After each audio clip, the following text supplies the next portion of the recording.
بسم اللہ الرحمن الرحیم۔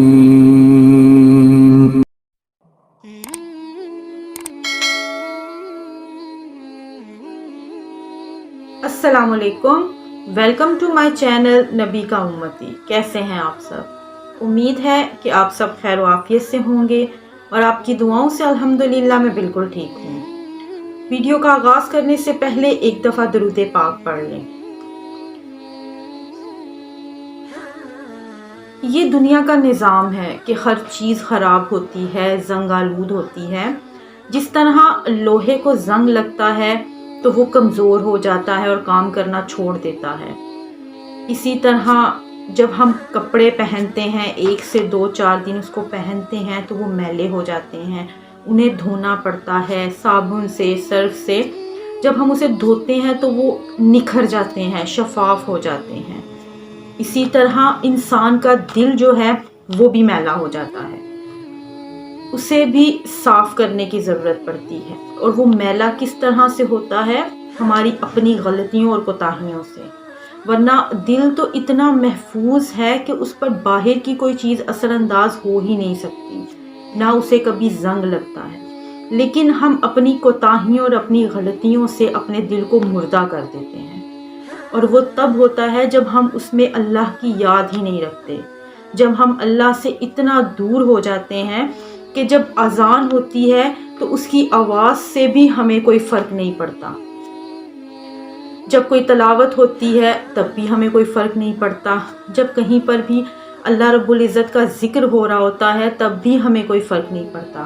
تب سمجھ جائیں کہ آپ کا دل مردہ ہو چکا ہے۔ جب اذان ہو اور دل میں اس چیز کی خواہش پیدا ہو کہ ہمیں اللہ رب العزت اپنی عبادت کے لیے پکار رہا ہے، مسجد میں جائیں یا گھر پر نماز پڑھیں، تب سمجھیں کہ آپ کا دل ان سب چیزوں سے پاک ہے۔ لیکن وہ تبھی ہو سکتا ہے جب ہم اللہ رب العزت کا ذکر کریں، ان کی حمد و ثنا کریں، اللہ رب العزت کے بتائے ہوئے احکامات پر پورا اتریں، نبی پاک صلی اللہ علیہ وآلہ وسلم کے بتائے ہوئے احکامات پر ہم پورا اتریں، ان کی سنت پر پورا اتریں، تبھی ہمارا دل ان سب چیزوں سے پاک ہو سکتا ہے۔ اور جب ہم ان چیزوں کو چھوڑ دیتے ہیں، ان چیزوں سے جب ہمیں فرق نہیں پڑتا نا، تو ہماری دعائیں جب ہم کرتے ہیں تو ہم یہ کیسے امید رکھیں کہ اللہ رب العزت ہماری دعائیں سنے گا؟ لیکن پھر بھی ہم جتنے ناشکرے ہیں نا، اللہ پھر بھی ہمیں نوازتا ہے۔ ہم غلطیوں پہ غلطیاں کرتے ہیں اور اللہ رب العزت ہمیں ہر بار موقع دیتا ہے۔ لیکن یہ ایک انسان میں ہوتا ہے کہ وہ کتنی غلطیاں کرے گا۔ آخر ایک وقت میں اسے یہ سمجھ آنی چاہیے کہ اگر اللہ اتنا سب کچھ ہمارے نہ کرنے پر بھی ہمیں نواز رہا ہے، تو جب ہم وہ سب کریں گے جو اللہ ہم سے چاہتا ہے تو اللہ ہمیں کتنا نوازے گا۔ جب ہم یہ پریشانیوں کا اور تکلیفوں کا، یہ ان سب چیزوں کا رونا روتے ہیں تو ہمیں یہ چیز سمجھ میں کیوں نہیں آتی کہ جب ہم اللہ کو یاد کریں گے، اللہ کی بتائے ہوئے احکامات کو پورا کریں گے تو اللہ ہمیں کتنا نوازے گا۔ ہم سب کو اس چیز پر دھیان کرنا چاہیے کہ اللہ کی بتائی ہوئے باتوں پر، اللہ کے بتائے ہوئے حکم کی تعمیل کریں۔ اس کے بعد اللہ سے جب مانگیں گے تو اللہ بے نیاز عطا کرے گا۔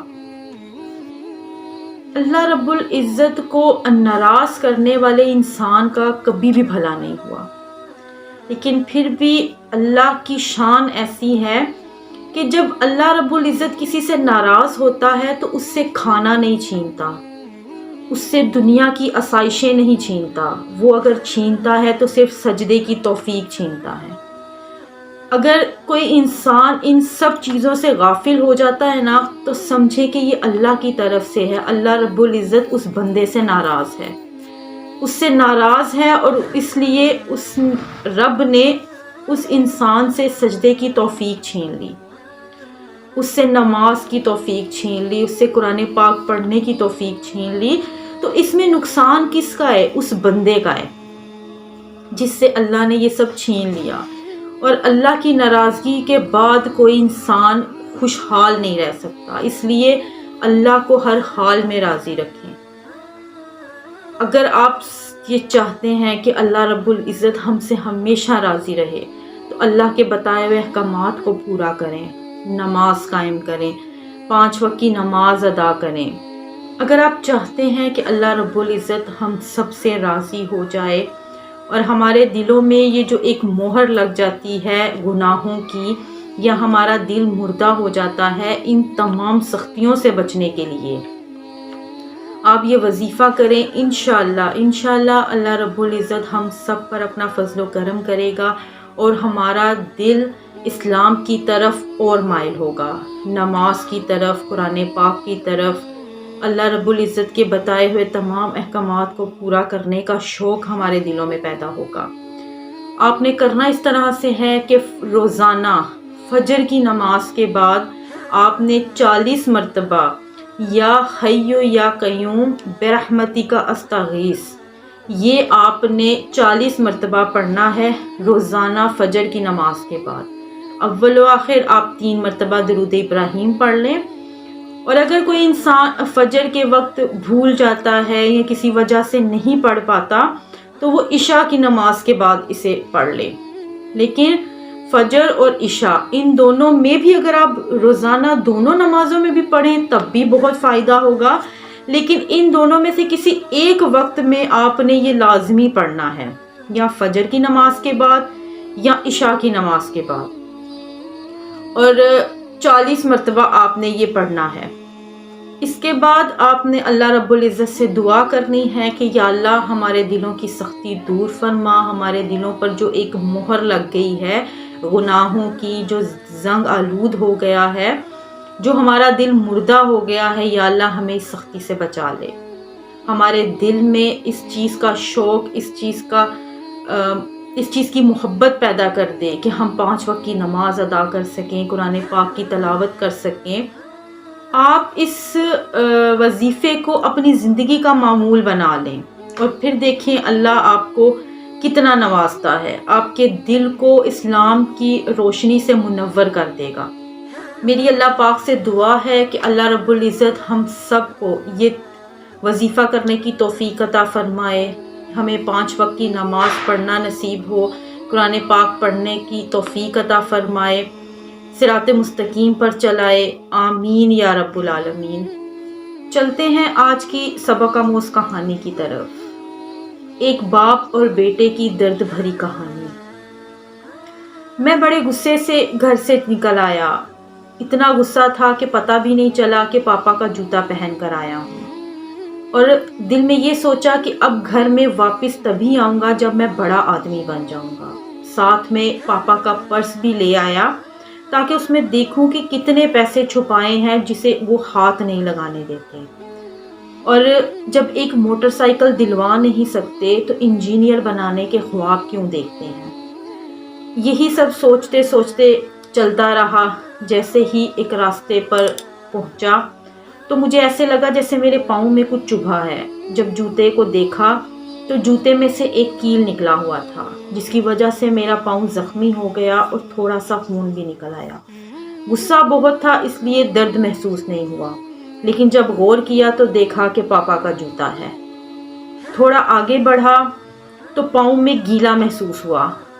جب جوتے کو اٹھا کر دیکھا تو جوتے کا تلوا بالکل ٹوٹ چکا تھا، مگر جیسے تیسے لنگڑاتا ہوا بس اسٹاپ تک پہنچا۔ جب وہاں پہنچا تو پتہ چلا کہ بس 1 گھنٹہ لیٹ ہے۔ تب میں نے سوچا کہ اتنی دیر پاپا کے پرس کی تلاشی لی جائے کہ آخر اس میں ایسا کیا ہے جو وہ کبھی مجھے ہاتھ نہیں لگانے دیتے اور نہ ہی امی کو ہاتھ لگانے دیتے ہیں۔ ضرور اس میں انہوں نے پیسوں کے حساب والی ڈائری رکھی ہوگی۔ پرس کھولا تو اس میں سے ایک پرچی نکلی جس پر لکھا ہوا تھا کہ لیپ ٹاپ لینے کے لیے 40,000 ادھار لیا ہے۔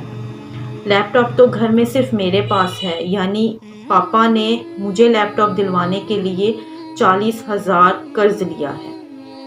دوسری پرچی نکالی تو اس پر آفس کا کوئی فنکشن کا حساب لکھا تھا، اور لکھا تھا کہ آفس میں فنکشن کے لیے نئے جوتے لینے ہیں، مگر پاپا کے جوتے تو بالکل ٹوٹ چکے ہیں، اسی لیے گزشتہ ماہ سے ہر پہلی تاریخ کو ماں یہی کہتی تھی کہ نئے جوتے لے لیں، پر پاپا ہر بار یہی کہتے کہ ابھی تو یہ 6 ماہ اور چلیں گے۔ میں سمجھ گیا کہ جوتے کیسے چلیں گے۔ تیسری پرچی نکالی تو اس پر لکھا تھا کہ پرانا موٹر سائیکل دے جائیے ایکسچینج میں اور نئی موٹر سائیکل لے جائیے۔ تیسری پرچی پڑھتے ہی میرا دماغ گھوم گیا اور میں نے سوچا کہ یہ خدایا میں نے کیا کر دیا، اور میں گھر کی طرف بھاگا پر اب وہ کیل بھی میرے پاؤں میں نہیں چبھ رہا تھا۔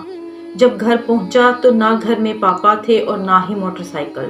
میں سمجھ گیا کہ پاپا کہاں گئے ہوں گے۔ میں بھاگا اور ایجنسی جب پہنچا تو دیکھا کہ پاپا وہیں تھے۔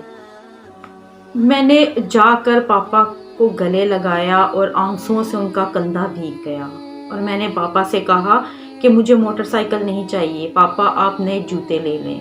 اور میں نے ان سے کہا کہ مجھے امیر آدمی بننا ہے مگر آپ کی طرح۔